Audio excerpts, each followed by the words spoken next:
नमस्कार. आज आपण एक अशा आजाराबद्दल माहिती घेणार आहोत, त्यामुळे तुमचे हृदय, मेंदू आणि नसा ह्या कमजोर होतात. तर हा आजार कोणता आहे आणि हा आजार टाळण्यासाठी काय करावे याबद्दल सुद्धा आपण व्हिडिओमध्ये चर्चा करू. मी doctor Prashant More, consultant heart, lung आणि वॅस्क्युलर सर्जन. मी छत्रपती संभाजीनगर येथे प्रॅक्टिस करतो. तुम्ही चॅनलला सबस्क्राईब करा, व्हिडिओला लाईक करा, शेअर करा आणि हा व्हिडिओ शेवटपर्यंत बघा, म्हणजे तुम्हाला पूर्ण माहिती मिळू शकेल. तर आज आपण माहिती घेणार आहोत मेटाबॉलिक सिंड्रोमबद्दल. मेटाबॉलिक सिंड्रोम काय आहे आणि हा कशामुळे होतो. तर मेटाबॉलिक सिंड्रोम म्हणजे काय, तर यामध्ये मुख्यत्वे करून जे आहे सेंट्रल ओबेसिटी असते. म्हणजे जे पोटाचा घेर वाढलेला असतो, पोटाच्या आजूबाजूला चरबी झाल्यामुळे पोटाचा घेर वाढतो, त्याला सेंट्रल ओबेसिटी असे म्हणतात. यानंतर ब्लड प्रेशर जास्त असते, रक्तामध्ये साखरेची पातळी वाढलेली असते, जे कोलेस्ट्रॉल आहे रक्तामध्ये ते वाढलेलं असतं. यामध्ये ट्रायग्लिसराइड्स वाढलेलं असतं कोलेस्ट्रॉलमध्ये, आणि जे चांगलं कोलेस्ट्रॉल आहे HDL कोलेस्ट्रॉल याची पातळी कमी होते. या प्रकारे मेटाबॉलिक सिंड्रोमचे पेशंट्स दिसतात. तुम्ही बघू शकता, वजन जास्त असते, पोट निघालेलं असते. तर हा मेटाबॉलिक सिंड्रोम कशामुळे होतो, तर याचं मुख्य कारण आहे इन्सुलिन रेझिस्टन्स. ठीक आहे. आणि इन्सुलिन रेझिस्टन्स होण्याचं कारण काय आहे, जी जीवनशैली बदललेली आहे याच्यामुळे हे इन्सुलिन रेझिस्टन्स बघायला मिळतो. शरीराला कोणत्याही प्रकारचा व्यायाम राहिलेला नाही, आणि जे अनहेल्दी फूड्स आहे, अनहेल्दी आहार आहे तो घेतल्यामुळे इन्सुलिन रेझिस्टन्स तयार होतो. जर तुम्ही जास्त प्रमाणामध्ये रिफाईन कार्बोहायड्रेट्स, प्रोसेस फूड्स खाल्ले तर काय होते, जेवण केल्यानंतर रक्तामधली शुगरची पातळी वाढते, आणि ही शुगर्स आहे ही तुमच्या ज्या शरीरामधल्या पेशी असतात, स्नायू, लिव्हर आणि फॅट यामध्ये डिपॉझिट करण्याचं काम हे इन्सुलिन करतं. तर ही जी रक्तामध्ये वाढलेली शुगर आहे ही करण्यासाठी पॅनक्रियासला जास्त प्रमाणात इन्सुलिन तयार करावं लागतं, आणि हळूहळू मग ज्या पेशी आहेत त्या इन्सुलिनला रिस्पॉन्स करत नाहीत, त्यालाच इन्सुलिन रेझिस्टन्स असे म्हणतात. आणि मग यातूनच पुढे टाईप 2 डायबिटीस तयार होतो. तो इन्सुलिन रेझिस्टन्समुळे हा मेटाबॉलिक सिंड्रोम होतो.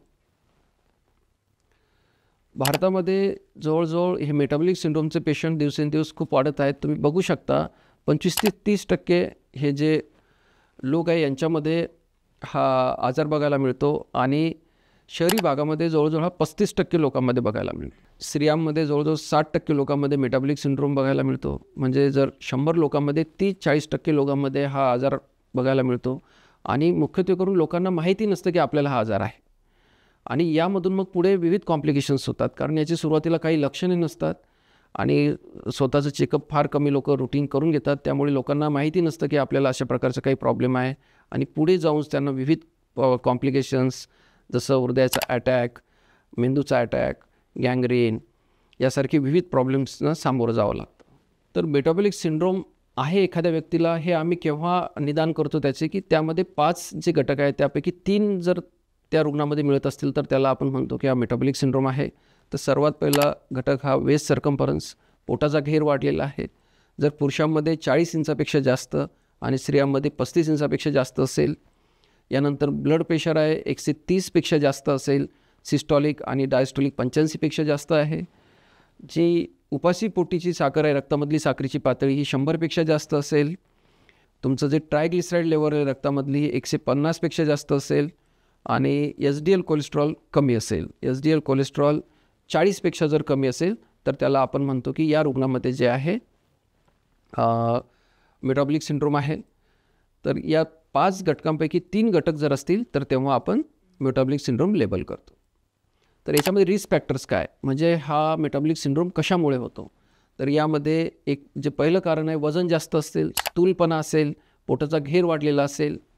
दुसरं तुमचं जे लाईफस्टाईल आहे ही सिडेंटरी असेल, म्हणजे तुमचं काम हे जास्त वेळ बसून काम असेल, व्यायाम नसेल शरीराला कोणत्याही प्रकारचा, डे जॉब असेल, आणि जेवणाचं जे आहार आहे, आहार हा असमतोल आहार असेल. यामध्ये जास्त प्रमाणामध्ये फास्ट फूड, प्रोसेस फूड आणि शरीराला घातक गोष्टी तुम्ही जर खात असताल तर यामधून पुढे चालून तुम्हाला हा आजार होतो. यानंतर जेनेटिक प्रिडिस्पोजिशन, म्हणजे काही लोकांमध्ये फॅमिली हिस्ट्री ते सुद्धा एक कारण असतं. पण मुख्यत्वे करून हा जो आजार आहे हा सिडेंटरी लाईफस्टाईल आणि असमतोल आहार यामुळे होतो. जर तुम्ही लाईफस्टाईल आणि आहार यामध्ये बदल केला तर तुम्ही याला टाळू शकता. तो कशा प्रकारे बदल करावा याबद्दल आपण व्हिडिओमध्ये समोर माहिती घेणार आहोतच. तर तुम्ही बघू शकता की हा आजार झाल्यानंतर पुढे चालून हृदयाचा अटॅक येण्याचं प्रमाण वाढतं. यानंतर जो डायबिटीज असतो, मधुमेह असतो, ते होण्याचं प्रमाण वाढतं आणि मेंदूचा अटॅक, पॅरालिसिस होण्याचा सुद्धा धोका जो आहे खूप पटीने वाढतो. आता लॉंग टर्ममध्ये काय काय कॉम्प्लिकेशन्स होतात पुढे चालून यामध्ये जे शरीरातल्या रक्तवाहिन्या त्याच्यामध्ये ब्लॉकेज होऊ शकतं, गँग्रीन होऊ शकतो पायांचा. यानंतर शुगरमुळे जे डोळ्यांची जी नजर आहे ती जाऊ शकते, किडनी डॅमेज होऊ शकतात. यानंतर लिव्हर जे आहे, लिव्हरमध्ये फॅट जमा झाल्यामुळे फॅटी लिव्हर होते आणि लिव्हर फेलसुद्धा होऊ शकते. पॉलिसिस्टिक ओव्हरियन डिसीज हे महिलांमध्ये बघायला मिळते. तर हे प्रॉब्लेम्स किंवा कॉम्प्लिकेशन्स आपल्याला या आजारामध्ये बघायला मिळतात. तर आता जसं आपण बघितलं की शहरी आणि ग्रामीण भागामध्ये जर बघितलं तर शहरी भागामध्ये जास्त प्रमाणात आपल्याला हे रुग्ण आढळून येतात. कारण लोकांच्या हाती पैसा आल्यानंतर लोक फास्ट फूडवर वळालेले आहेत. पिझ्झा, बर्गर आणि बाहेर हॉटेलमध्ये खाणं वाढल्यामुळे या आजाराचं प्रमाण जास्त वाढलेलं आहे. ग्रामीण भागामध्ये अजून हे कमी प्रमाण आहे, परंतु दिवसेंदिवस ग्रामीण भागामध्ये सुद्धा ही जी अनहेल्दी लाईफस्टाईल आहे ही लोक फॉलो करत असल्यामुळे ग्रामीण भागामध्ये सुद्धा याचा प्रिव्हॅलन्स हळूहळू वाढत आहे.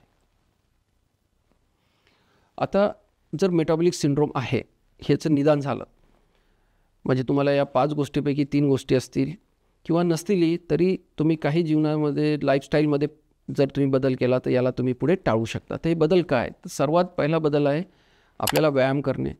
तर तुम्हाला एका हप्त्याला कमीत कमी 150 मिनटं व्यायाम करायचा आहे. रोज तुम्हाला 45 मिनटे ते 1 तास व्यायाम केला तर फारच उत्तम. तर जोरजोरात चालणे, धावणे, सायकलिंग करणे यासारखे एरोबिक एक्सरसाइजेस तुम्ही करू शकता. फ्लेक्झिबिलिटीमध्ये योगा एक्सरसाइज आहे आणि स्ट्रेस मॅनेजमेंटसाठी तुम्ही मेडिटेशन करू शकता. अशा प्रकारचा व्यायाम तुम्हाला तुमच्या जीवनामध्ये इन्क्लूड करायचा आहे. यानंतर आहार आहे. हा चांगल्या प्रकारचा आहार घ्यायचा आहे. आहाराबद्दल आपल्या चॅनलवरती खूप सारे व्हिडिओज आपण अपलोड केलेले आहेत, ते तुम्ही डिटेलमध्ये बघू शकता. आहारामध्ये फायबर जास्त प्रमाणात घ्यायचं आहे.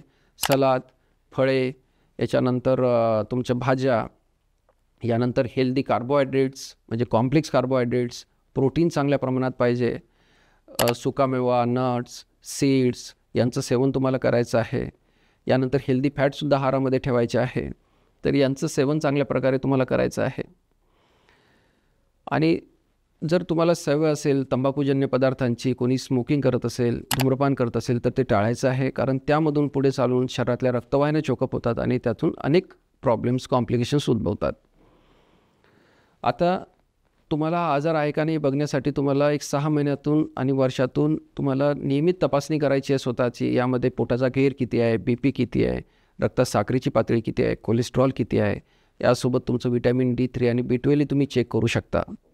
तर या चाचण्या करून त्यानुसार जर वेळीच उपाययोजना केली तर जे पुढे कॉम्प्लिकेशन्स होऊ शकतात त्यापासून आपण वाचू शकतो. आता बघा, हा जो मेटाबॉलिक सिंड्रोम आहे भारतामध्ये याचे रुग्ण खूप दिवसेंदिवस वाढत आहे. अगोदर युरोप आणि अमेरिका या देशांमध्ये 30-40% लोकसंख्या या आजाराने ग्रसित होती, परंतु आता भारतामध्ये सुद्धा हे जी मॉडर्न अनहेल्दी लाईफस्टाईल लोक फॉलो करत आहेत त्यामुळे सुद्धा हे आजार वाढलेला आहे.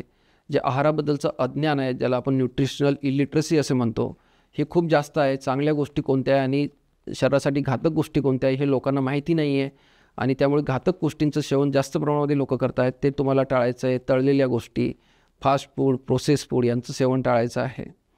आहारामध्ये चांगल्या गोष्टींचं सेवन करायचं आहे. याच्याबद्दल तुम्ही आपल्या चॅनलवरती विविध व्हिडिओज बघू शकता आणि ही जी माहिती आहे तुम्ही इतरांबद्दल पोचवा. कारण आम्ही आता प्रॅक्टिस करताना ॲज अ डॉक्टर म्हणून बघतो की 30-40 वर्षामध्ये लोक हॉस्पिटलमध्ये अटॅक, पॅरालिसिस यासारख्या कॉम्प्लिकेशन्सने ॲडमिट होताना आम्ही बघतो आहे.